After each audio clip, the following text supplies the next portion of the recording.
The sand under my boots was already too hot to stand on when the ground moved. I was not looking for anything strange that day. I was looking for water, and for a way back to my ship before the storm caught me. My name is Daniel Ashford, and 3 days before this moment, my transport had gone down in the middle of a desert that had no name on any map I carried. My scanner was cracked. My water was almost gone. My only company was the wind, and the wind did not talk back.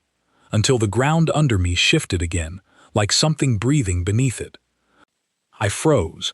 My first thought was a sandworm, or some buried machine still active from an old war. I stepped back, my hand going to the small cutting tool at my belt, the only thing I had that could be called a weapon. Then the sand cracked open in a long line, like a scar splitting across a face, and I saw skin, not stone, not metal. Skin, gray and cracked from the sun, stretched over something so large that my mind refused to understand it at first. A hand, half buried, fingers longer than my whole body. I did not run. I want to be honest about that, because most people would have run, and maybe I should have. But 3 days alone in a dead desert changes a man. It makes him curious in ways that are not always smart. I walked closer, following the line of the buried arm, past a shoulder wide enough to park my transport on, up toward a face turned sideways in the sand. It was a woman, not human, not exactly, but close enough that my mind called her a woman before it called her anything else. Her skin was pale gray, like ash cooled after a fire. Her hair was the color of dried wheat, spread out around her head like a fan pressed into the ground. One eye was closed. The other was half open, and it was looking straight at me. I stopped breathing for a second. She was alive. I could see it now, the slow rise and fall of her chest, barely enough to notice, like a mountain breathing once every few minutes. Her lips were cracked and gray, and dried salt crusted around her nose. She had been buried here a long time, maybe centuries, maybe longer than that. I took one more step. Her open eye moved. It found me, and it held me there like a hand closing around my chest. "Don't," she said. Her voice was not loud. It came out as barely more than air, cracked and dry, but it hit me harder than a shout would have. I stopped moving. My whole body went still, the way it does when your brain understands a warning before your ears finish hearing it. "Don't come closer," she whispered again, slower this time, like every word cost her something she did not have much left of. "Your scent means death." I stood there in the heat, sweat running down my back, staring at a being larger than any building I had ever stood inside, and I did not know what to say. My scent, not my hands, not my weapon, my scent. "I don't understand," I said, and my voice sounded small out there in all that open sand. Her eye closed for a moment, then opened again, and I saw something in it that I recognized even though she was nothing like me. Fear. Not fear of me hurting her with a blade or a gun, a different kind of fear, the kind that comes from something inside your own body turning against you. "Please," she said, "leave, before it is too late for both of us." I should have listened. Every instinct that keeps a person alive, out in a dead world, was telling me to step back, to return to my broken ship, to wait for the storm, and let this strange and impossible thing remain buried, the way it had been for however long before I arrived. That would have been the smart choice, the safe choice. But I looked at her face again, at the cracked lips and the closed eye and the slow, painful breathing, and I could not make my legs move backward. "What happens if I stay?" I asked. Her chest rose, a long, slow effort, like she was gathering strength just to answer me. "You do not understand what you are," she said, "what your kind is. Long ago, before this desert was a desert, my people learned to fear the scent of beings like you. It is not a story I can explain quickly, and I do not have quickly to give you." "Then explain it slowly," I said. "I'm not going anywhere." For the first time, something changed in her expression. It was not quite surprise, but it was close, as if very few things in all her long life had refused to walk away when she told them to. "You are either very brave," she said, "or very foolish." Probably both, I admitted. A sound came from her throat that might have been a laugh, if a laugh could be made of dust and old pain. Then her eye closed again, and for a moment I thought she had gone, that whatever life had been holding on inside that huge buried body had finally let go. "Wait," I said, stepping closer despite everything she had told me. "Stay with me. Just keep talking." Her eye opened once more, slower this time, and found me again through the shimmering heat. "You should be afraid of me," she whispered. "I am," I said, "but I'm more afraid of walking away and never knowing what almost happened here." The wind picked up around us, carrying fine sand across her face, across mine, and somewhere far off I heard the first low sound of the storm that had been chasing me for 3 days. It would reach us soon. I had a choice to make, and I was making it already, without fully understanding what it would cost me. "My name is Daniel," I said. "Can you tell me yours?" It took her a long moment. Her lips moved without sound at first, like she had not spoken her own name in longer than I could imagine. "Vesa," she finally said. "My name was Vesa." "Was?" "There is no one left to call me anything," she said. "You are the first voice I have heard in longer than your kind has walked upright." That single sentence went through me like cold water in the desert heat. Longer than my kind has walked upright. I tried to understand the size of the time she was describing, and my mind slid off it, unable to hold something so large. "How long have you been buried here?" I asked. "I do not know," she said. "Time does not move the same way when your body is dying slowly instead of quickly. It could be 100 years. It could be 1,000. The sand does not tell stories. It only keeps them." The storm behind me grew louder. I glanced back and saw the dark wall of it rising on the horizon, swallowing the pale sky, and I knew I had maybe an hour before it reached us, maybe less. "Vesa," I said, turning back to her, "you told me my scent means death. I need you to explain that to me, because I am not leaving, and if there's a way I can help you, I want to know it before that storm arrives." Her open eye studied me for a long moment, as if weighing something far heavier than the sand pressing down on her body. "You will not believe me," she said. "Try me anyway." She drew in a breath that seemed to take everything she had.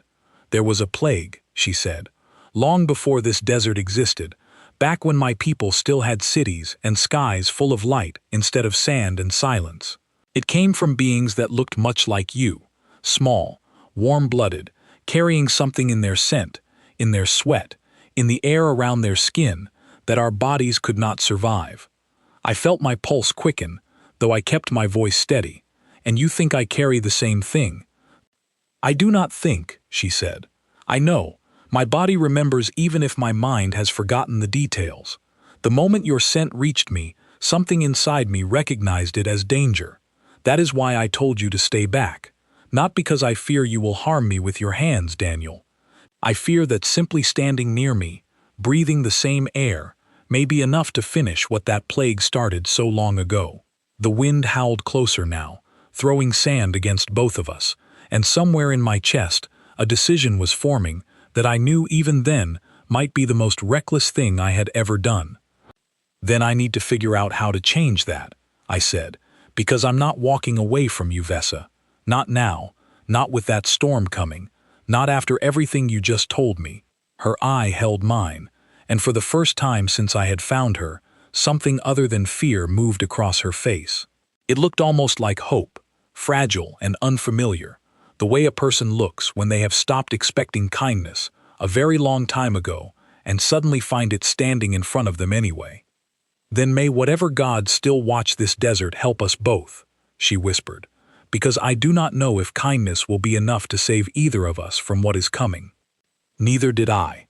But I stayed anyway, as the storm rolled closer and the sand around her buried body began to shift and hiss in the rising wind, and somewhere behind that storm, though I did not know it yet, something far more dangerous than weather was already moving toward us across the open dunes. The storm hit before I could ask another question. Wind tore across the dunes like something alive and angry, throwing sheets of sand so thick that the sun disappeared behind a wall of orange dust. I threw my arm over my face and pressed myself against the curve of Vessa's shoulder, the only shelter for what felt like 100 miles in any direction. Her skin was warm, warmer than it should have been for something so still, and even through the howling wind, I could feel the faint, slow rhythm of her breathing under my hand. "Daniel," she said, her voice barely reaching me over the storm, "you should not be this close." "Little late for that now," I shouted back, squinting against the stinging sand, "unless you want me to go stand out there and get buried myself." She did not answer, but I felt something shift beneath me, a slow tension in the muscle under her skin, like she was holding herself as still as possible on purpose. I understood then that she was afraid, not of the storm, but of every second that passed with me pressed against her. The wind screamed for what felt like an hour, though it was probably closer to 20 minutes. When it finally began to die down, the world around us looked different, reshaped, new dunes standing where old ones had been ground away. I pulled back from her shoulder and looked down at myself, checking for injury out of habit more than anything else. I felt fine, tired, sore, covered in sand, but fine. "You are still breathing," Vessa said, and there was something careful in her voice, like she did not want to hope out loud. "So are you," I said. Her open eyes searched my face for a long moment. "Perhaps the old stories were wrong," she said quietly. "Or perhaps I have simply been given more time before it happens. I do not know which frightens me more." I sat down in the sand, beside her massive shoulder, close enough to keep talking without shouting, and pulled my scanner from my belt. The cracked screen flickered weakly to life, showing me a faint outline of her body beneath the surface, more of her buried than I had realized. Legs stretched away under the dunes for a distance that made my chest tighten just looking at it. "How much of you is still under there?" I asked. "All of me below the chest," she said. "I stopped trying to move a long time ago. The sand holds me the way water holds a stone. I no longer remember what it felt like to stand." "We're going to fix that," I said, before I had even fully thought through what I meant by it. She made that same dry, dust-filled sound again, not quite a laugh. "You speak as though moving a mountain is a simple task." "Never said it was simple," I said. "Just said we're going to do it." For a while neither of us spoke, and I used the silence to check my scanner more carefully, running a slow sweep of the area around us. That was when I saw it. A second signal, faint but moving, coming from the northeast, still far off but closing steadily. Not wind, not sand, something with an engine. "Vessa," I said slowly, "does anyone else know you're out here?" Her eye turned toward me, sharp despite her weakness. "Why do you ask?" "Because something's coming," I said, showing her the scanner, even though I doubted she could read it. "And it's moving with purpose, not drifting like debris. Someone's driving it." She went quiet for a long moment, and when she spoke again, her voice had changed, gone tighter, more careful. "There were others like you once," she said. "Not many. Small groups who came through this desert over the years, searching for old ruins, old technology, anything they could sell. Most left when they found nothing but sand. A few stayed longer, digging, asking questions no one alive could answer." "And did any of them find you?" "Once," she said. "Long ago. A small group came close enough to see my hand, much as you did. They did not speak to me the way you have. They spoke about me, as though I were already gone, already a thing instead of a person. They took pieces of the ground around me for study, and then they left, and I did not see them again." "Did they know you were alive?" "I do not know what they believed," she said. "I was not strong enough then to speak, not the way I can now. Perhaps my voice returning after all this time is because of you, Daniel. Perhaps simply being spoken to, being treated as something more than a ruin, has given me strength I thought I no longer had." That thought sat heavy in my chest as I watched the second signal on my scanner creep closer. Whoever it was, they were not wandering. They were heading in a straight line, and that line pointed directly at us. "I need to know everything you can tell me," I said, "about the plague. about why my scent frightens you. If someone else finds you the way I did, I want to know what we're dealing with before they arrive." Vesa was quiet for a long moment, her gaze drifting past me, toward the empty sky, as though she were looking through time instead of space. "My people were not always like this," she began. "Once, we built cities that reached higher than these dunes ever will. We had skies full of light, and voices everywhere, and no fear of anything smaller than ourselves. Then the sickness came. It did not arrive with weapons or with warning. It arrived quietly, carried on the breath and skin of visitors who meant us no harm, or so we believed at the time." "Visitors who looked like me," I said. "Visitors who looked exactly like you," she confirmed. "Smaller than us, warm-blooded, curious, unafraid of distance or of strangers. They came in peace, as far as anyone could tell, and within a single season, entire cities of my people began to fall ill. Fever first, then weakness, then a stillness that never lifted. We did not understand what was happening. We only understood that it began after they arrived, and it did not stop until most of us were gone. I felt my stomach tighten, though I tried not to let it show on my face. "So your people blamed them." "We blamed their scent," she said. "It was the only thing we could point to that we all shared exposure to." Word spread faster than the sickness itself, warning everyone to avoid any being who carried that same warmth, that same scent on the wind. By the time cooler minds might have looked closer, there were no cooler minds left, only fear and grief, and the desperate need to survive whatever was killing us. "And that fear became a story," I said quietly, "passed down long enough that it became truth." "Perhaps," she said. "Or perhaps it was always truth, and I am simply the last one alive to remember it. I do not know which possibility frightens me more, Daniel, that my people were wrong about you, or that they were right, and I have simply been too tired, too lonely, too grateful for a voice in the silence to remember to be afraid."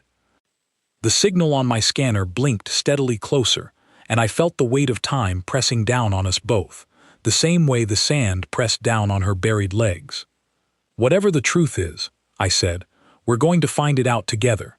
But right now, we have a bigger problem heading our way, and I don't think it's here to ask polite questions." Vesa's eye fixed on the horizon, where a dark shape had just begun to separate itself from the shimmering heat. A vehicle, low and wide, built for desert travel, moving with the kind of confidence that told me whoever was driving it already knew exactly what they were looking for. "Daniel," she said quietly, "I do not think that machine belongs to someone searching for ruins." I stood up, brushing sand from my clothes, my mind racing through the very few options I had. No weapon worth using, no transport of my own that still worked. Nothing but a cracked scanner, a dying giant who could not move, and whatever courage I had left after 3 days alone in a desert that had already tried to kill me once. "Then we'd better figure out what they want," I said, "before they figure out what you're worth to them." The vehicle grew larger on the horizon, and somewhere behind its dark shape, I thought I saw a second one following close behind, and then a third. Not a lone scavenger, a team, organized, prepared, and heading straight for us with the kind of purpose that made my chest go tight with a fear that had nothing to do with old plagues or ancient scents. Vesa must have seen it too, because her breathing changed, quickening despite her weakness, and for the first time since I had found her, I heard something in her voice that sounded less like resignation and more like the beginning of a fight she had long ago stopped believing she had any strength left to win. "Whatever happens," she whispered, "do not let them see me as only a ruin, Daniel. I have been buried long enough. I do not intend to disappear quietly." "You won't have to," I said, though I had no idea yet how I was going to keep that promise. "Not while I'm still standing here." The engines grew louder, cutting through the last dying wind of the storm, and somewhere deep in my chest, a plan began to form, reckless and half-formed, built on nothing but stubbornness and the growing certainty that walking away from Vesa was no longer something I was capable of doing. The 3 vehicles crested the last dune and rolled to a stop in a wide half-circle, engines idling, dust settling slowly around their wheels. I counted 6 people climbing out, all dressed in matching gray gear, all moving with the kind of practiced calm that told me this was not their first find of this kind. A tall man stepped forward from the lead vehicle, unhurried, his eyes moving over Vessa's massive buried form with an expression I did not like at all. It was not wonder, it was calculation. "Well now," he said, his voice carrying easily across the sand. "Would you look at that?" "Who are you?" I asked, stepping slightly in front of Vessa's shoulder, though I knew full well my body would do nothing to block a view of something this size. "Name's Callum Voss," he said, tucking his thumbs into his belt. "And you're standing in the middle of what my employer would call a very valuable discovery, friend. Question is, what are you doing all the way out here with no vehicle of your own?" "Survivor," I said. "My transport went down 3 days ago. I was looking for water when I found her." Voss's eyes flicked toward Vessa's face, toward the single open eye watching him with quiet, careful stillness. "Her," he repeated, testing the word like it tasted strange in his mouth. Didn't expect it to still be breathing. "She has a name," I said, sharper than I meant to. "I'm sure she does," Voss said, though the way he said it made it clear he did not care in the slightest. He turned to the people behind him. "Get the scanners running. I want full readings before we call this in." 2 of his crew moved forward with heavy equipment, and I felt Vessa's shoulder tense beneath my hand. "Hold on," I said, stepping fully into their path now. "You can't just start cutting into her." Voss looked at me the way a man looks at an insect that has wandered somewhere inconvenient. "Cutting," he said. "No one said anything about cutting, not yet anyway. We just want to know what we're dealing with before anyone makes decisions above my pay grade." "She's alive," I said again, slower this time, like the words themselves might finally land. "She can hear every word you're saying." That gave him pause, if only for a moment. He studied Vessa's face again, longer this time, and something almost like discomfort crossed his features before he shook it off. "Doesn't change the job," he said. "There are people who pay very well for confirmed alien biology, dead or alive. My employer isn't in the business of leaving valuable finds sitting in the sand out of politeness." Vessa's voice came then, weak but clear enough to carry. "You should leave," she said, "before you come any closer." Voss raised an eyebrow, almost amused. "That's some kind of threat." "A warning," she said, "the same one I gave him." She tilted her head slightly toward me. "My scent, and whatever remains in me from an old sickness, may not be safe for beings like you to be near. I have already put 1 man at risk, simply by allowing him to stay this close. I do not wish to be responsible for 6 more." For a moment I thought that might actually work, that the fear in her voice might be enough to send them back to their vehicles. But Voss only smiled, slow and unimpressed. "Funny thing about warnings like that," he said. "In my experience, the things worth the most money are usually the things everyone's most afraid of touching." He waved a hand, and his crew began unpacking heavier equipment from the back of the second vehicle, drills and cutting tools that had nothing gentle about them. My chest went tight watching it happen, and I felt something in me shift from caution into something closer to desperation. "Wait," I said, my mind racing for anything that might buy time. "If she's carrying something dangerous, don't you want to know exactly what it is before you start cutting into her? Because if she's right, and that scent she's talking about is real, you're about to expose your entire crew to something none of you understand." Voss paused, glancing at me sideways. "You're stalling." "I'm surviving," I said. "Same as you. Difference is, I've been sitting next to her for hours now, breathing the same air, and I'm still standing here talking to you. Doesn't that seem like information worth having before your people start opening her up?" I could see the calculation behind his eyes, the greed weighing itself against caution, and for a long tense moment I thought it might not be enough. Then one of his crew, a younger woman with a scanner in her hands, called out, "Voss, there's something else." Reading a second heat signature further down, something under the sand near her legs. Big. Voss's attention snapped away from me instantly, toward the new information, and I felt a small, cold relief loosen the tightness in my chest. Whatever was buried further down the length of Vessa's body had just bought us a little more time. "How big?" Voss asked. "Big," the woman repeated, staring at her readout. "Could be more of them." That single sentence changed the entire mood around us. I saw the crew exchange glances, greed sharpening into something closer to excitement, and Voss's expression shifted into the look of a man doing math in his head, calculating exactly how much more valuable this discovery had just become. "Vessa," I said quietly, leaning close enough that only she could hear me over the sudden chatter of the crew. "Is that true? Is there more of your people buried near you?" Her open eye found mine, and I saw something complicated move across her face. Grief and hope, tangled together in a way that made my chest ache. "There were others with me when the sickness came," she whispered. "I did not know if any of them survived the years the way I did. If one of them is still breathing down there, Daniel, then we are no longer talking about protecting only me." I looked back at Voss and his crew, already moving toward the new signal with their equipment, already treating this stretch of desert like a resource waiting to be claimed rather than a graveyard that still held the living. "Then we need a plan," I said quietly, "and we need it fast, because I don't think talking is going to slow them down for much longer." Vessa's breathing had grown steadier since the storm passed, stronger than when I first found her, and I wondered if that had anything to do with simply being spoken to after so long alone. If it did, then maybe the same thing could be true for whoever was buried further down the line. Maybe the greatest danger to Vessa's people was never really the scent everyone feared.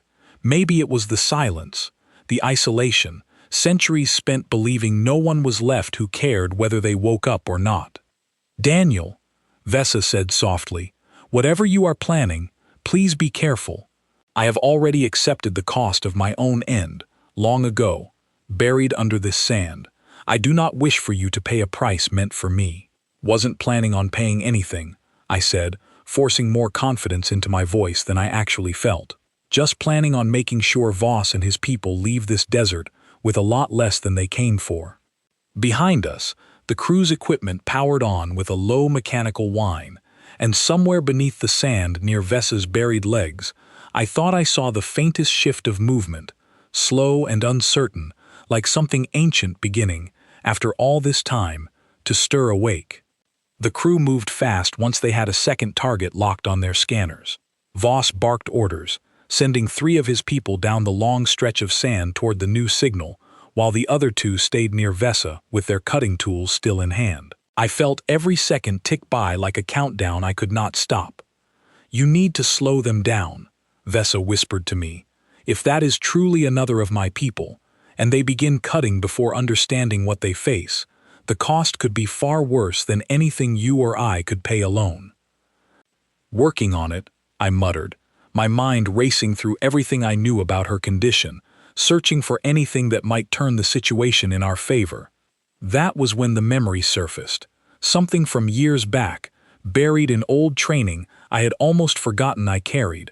Before I became a wanderer crossing dead deserts alone, I had spent time working alongside medical teams during outbreak studies on frontier worlds, learning about how different species carried immunity, how some bodies became silent carriers of diseases that devastated others without ever making the carrier sick at all. I turned to Vessa, my pulse quickening with something that felt dangerously close to hope. "Vessa, when the sickness first spread through your people, did anyone ever survive contact with the visitors without falling ill?" Her eye studied me carefully. "Some," she said slowly. "A few among us who spent the most time near them never grew sick at all. It was considered strange luck at the time. No one thought to question it further. We were too busy grieving to study anything." "That's not luck," I said, my voice rising with excitement despite the tension around us. "That's immunity. If your body built a resistance from repeated contact instead of falling ill, it means the sickness wasn't carried in our scent as a weapon. It means our bodies were fighting something already inside yours, something that used contact with us as a trigger to reveal itself, not as the cause." Vessa's breathing caught. You are saying the visitors were not the disease. I'm saying they might have been the cure your bodies needed, and everyone was too afraid and too grieving to realize it. I said, whatever weakened your people originally, it was probably already spreading before anyone from my kind of species ever arrived. Our presence likely sped up an immune reaction your bodies weren't ready for, the same way a sudden fever can look like the sickness itself, when really, it's the body fighting back. For a long moment Vesa said nothing, her open eye fixed on some distant point past me, as if she were rewriting centuries of memory in real time. If that is true, she whispered, then my people mourned an enemy that never existed and drove away the one thing that might have saved us. We don't have time to grieve that right now, I said gently, but we do have time to stop history from making the same mistake twice. I turned toward the two crew members still standing near Vesa's shoulder with their cutting equipment raised. Wait, I called out. Before you touch her, you need to hear this.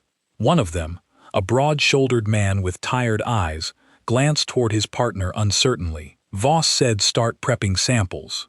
Voss doesn't know what he's dealing with, I said quickly. If this species carries a natural immunity triggered by contact with beings like us, cutting into her now, exposing raw tissue without understanding that reaction, could kill her instantly, and possibly release something into the open air that neither of you want to be standing next to when it happens. That got their attention. The broad-shouldered man lowered his tool slightly, uncertainty creeping into his expression. You're saying this is dangerous. I'm saying you have no idea what you're dealing with, I said, and neither does Voss, and neither did I an hour ago. But I do know that acting without understanding something this old and this fragile is how people get hurt, and how discoveries like this get destroyed before anyone learns anything from them. Before either of them could respond, a shout came from further down the dune, one of the crew members who had gone to investigate the second signal. Voss, you need to see this. Voss jogged toward the sound, and I took the chance to follow, leaving Vesa's side only far enough to see what they had found. The sand there had been partially cleared, revealing another massive shape beneath the surface, another giant, this one with skin a deeper shade of gray, unmoving, eyes closed. Is it alive? Voss demanded, crouching beside the exposed shoulder. The crew member with the scanner shook her head slowly. Readings weak, real weak, might already be gone. I pushed forward, kneeling beside the buried figure despite the tension radiating from Voss's crew around me. Up close, I could see the same cracked, sun-worn skin as Vesa's, the same signs of centuries spent buried beneath shifting sand. Vesa, I called back toward her, my voice carrying across the open ground. Can you tell if this is someone you knew? There was a long pause, and then her voice reached us, strained with effort. Bring me closer, if you can. I need to see. Voss opened his mouth to object, but I did not give him the chance. She's the only one who can identify what you're looking at, I said firmly. You want to know what you found? She's the answer, not your scanners. Grudgingly, Voss gestured for two of his crew to help clear the sand between Vesa's position and the newly discovered figure, close enough for her to see without moving her from where she lay. When her eye finally settled on the still form beside her, something shifted in her expression, grief and recognition arriving together. Corin, she whispered. His name was Corin. He stood beside me when the sickness first came. I thought I was the last. Is he alive? I asked gently. I do not know, she said, her voice breaking slightly. But if he has survived this long buried beneath the sand the way I did, then perhaps the same slow strength that returned to me upon hearing a voice again might still reach him, if given the chance. Voss stood nearby, arms crossed, clearly running calculations of value and risk behind his eyes. But something in Vesa's grief seemed to reach even him, if only for a moment. All right, he said slowly. No cutting, not yet. But I want answers, and I want them fast, because my employer isn't paying for patience. I turned to him, seizing the opening before it closed. Then let me help her reach him, I said. If contact and voice brought her back from the edge, it might do the same for him. That's information worth more to your employer than any sample you could cut loose from her body. Voss studied me for a long moment, weighing something behind his tired, calculating eyes. "You've got until sundown," he finally said. "After that, I make the call, with or without your permission." It was not much time, but it was more than we'd had a few minutes earlier, and I intended to use every second of it. I moved back to Vessa's side, placing my hand against the warm, cracked skin of her shoulder. "Talk to him," I said, "the way I talk to you. Maybe voice is exactly what his body has been missing." Vessa drew in a slow, unsteady breath and began speaking softly toward the still form of Corin beside her, her voice low and gentle, filled with names and memories I did not understand but somehow still felt the weight of. Minutes passed with no change, the tension around us stretching thinner with every second, Voss's crew watching with restless, calculating patience. Then, faintly, something shifted. A single finger on Corin's half-buried hand twitched against the sand. Vessa's breath caught, and her voice grew stronger, more urgent, calling his name again and again like a lifeline thrown across centuries of silence. I stood frozen, watching the impossible unfold in front of me, watching an ancient grief begin, ever so slowly, to turn into something that almost resembled hope. And somewhere behind us, I heard Voss lower his equipment, his greedy calculations quieting, if only for a moment, in the face of something far larger than profit standing right in front of him. Corin's fingers moved again, slower this time, digging weakly into the sand, as though testing whether the world around him was truly real. Vessa kept speaking, her voice steady now, stronger than I had heard it since the moment I found her, and I realized she was not simply calling him back to consciousness. She was giving him a reason to want to return. Then a communicator on Voss's belt crackled to life, and a new voice cut through the tense quiet of the desert. "Voss, report. Central wants confirmation on the find before authorizing further resources." Voss stepped away to answer, his voice low, but not low enough that I couldn't catch pieces of it. Words like living specimens, and market value, and containment protocol drifted back toward me on the wind, and my stomach tightened with every phrase. When he returned, his expression had changed, harder now, more decided. "Central wants them both moved to a secure facility for study," he said. "Immediately. Says the science division will handle the details from there." "You can't move them," I said sharply. "They've been buried this long because moving beings this size isn't simple, and you have no idea what condition their bodies are actually in." "Not my call anymore," Voss said, and for the first time I heard something almost like regret in his voice, buried under the practiced calm. Orders came from above me. Behind him, his crew began unpacking heavier equipment from the third vehicle, machinery clearly meant for excavation and transport rather than simple study. My chest tightened as I understood what was about to happen. Whatever fragile trust I had built with Voss over the last hour was about to be overridden by people who had never stood in this desert, never heard Vessa's voice crack with centuries of loneliness, never watched a single finger twitch back to life after so long buried in silence.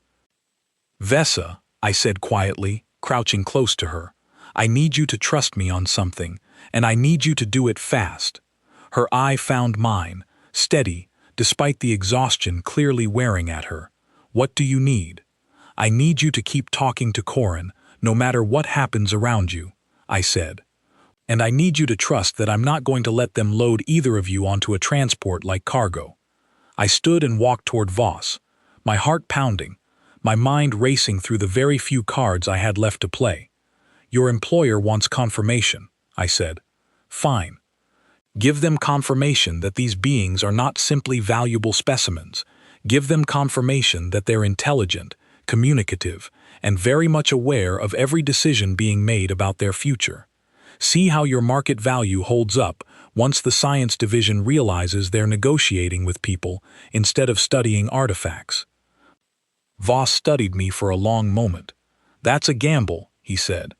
"Everything out here has been a gamble since the moment I found her," I said. "But right now, you have two witnesses who can speak for themselves. Let them. Let your employer hear Vessa's voice before deciding what she's worth. For a tense moment I thought he would refuse, order his crew to proceed regardless of what I said. Instead, he lifted the communicator again, hesitated, then held it toward Vessa. "You've got one chance," he said quietly. "Make it count." Vessa's eye moved toward the small device in his hand, and I watched something steady settle over her, the same quiet strength I imagined she must have carried long ago, back when her people still stood beneath open skies instead of buried sand.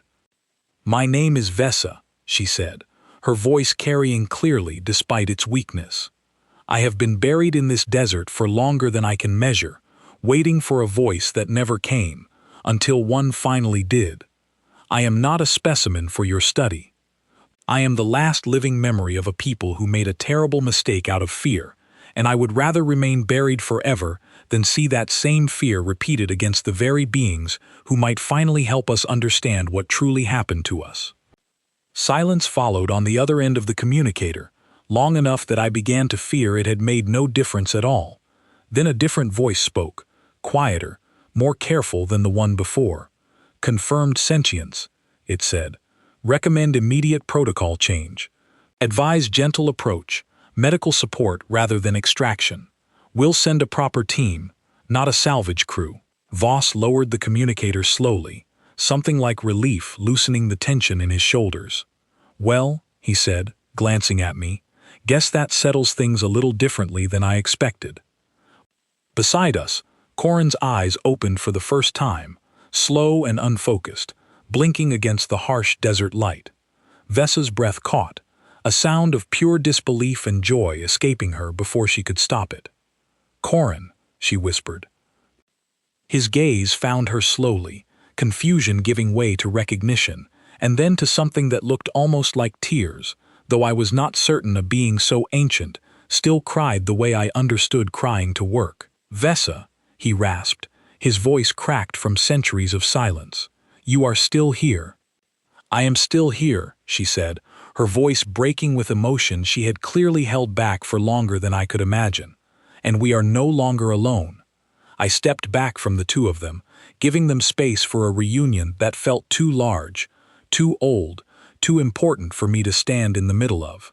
Voss's crew worked quickly now, not to extract or contain, but to bring proper supplies, water, shade, careful medical attention guided by instructions relayed from the science division that had, only minutes earlier, been prepared to treat these two as nothing more than cargo.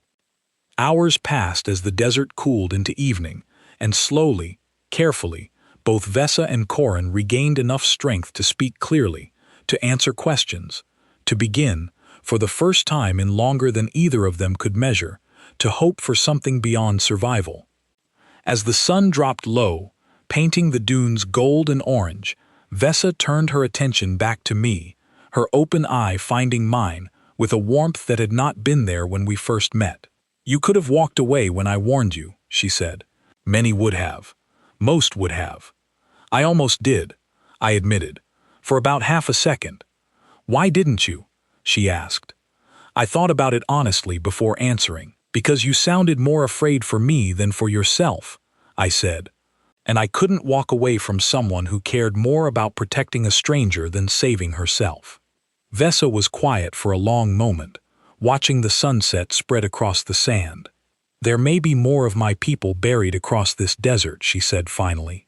"Corin and I were not the only ones who survived the sickness long enough to be buried by time instead of grief. If they are still out there, still waiting the way I waited, they will need voices like yours to find them." "Then I guess I've got a new job," I said. "Better than scavenging, at least." She made that same dry, dust-laced sound, warmer now than it had been before, closer to something that truly resembled a laugh. Perhaps this desert has been waiting a very long time for someone stubborn enough to listen instead of simply taking. The science team arrived just after nightfall, careful and respectful in a way Voss's initial crew had not been, bringing proper equipment for supporting two beings who had spent centuries buried beneath sand and silence. As they worked, Voss approached me one final time, his earlier hardness softened into something more thoughtful. "You did something today most people wouldn't have bothered trying," he said. "Don't know if that makes you brave or just stubborn." "Probably both," I said, echoing the words Vesa had spoken to me hours earlier. He almost smiled at that, then walked off to oversee the careful work being done around Corin and Vesa, leaving me standing alone in the cooling desert air, watching two ancient survivors slowly return to something resembling life after centuries of believing that life was no longer possible for them. Before I left that night, guided toward a proper transport finally arranged to carry me back to civilization, Vesa called out to me one last time. "Daniel," she said, and I turned to find her watching me with an expression far different from the fear that had first greeted me beneath that scarred, half-buried face. "When you first found me, I told you your scent meant death." "I remember," I said. "I was wrong," she said softly. "It meant the beginning of the first true kindness my people had known in longer than I can measure. I do not think I will forget that difference again."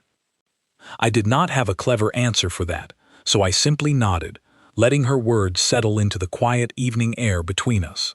As the transport lifted off, carrying me away from that desert for the first time in days, I looked back at the two massive shapes below, no longer buried in silence, no longer waiting alone for a voice that might never come. Whatever ancient fear had shaped centuries of loneliness in that desert, it had finally been answered, not with more fear, but with the simple, stubborn refusal of one tired wanderer to walk away from someone who told him to leave. And somewhere out across those endless dunes, I knew there might be more voices still buried, still waiting, and I intended to spend however long it took making sure none of them waited alone again,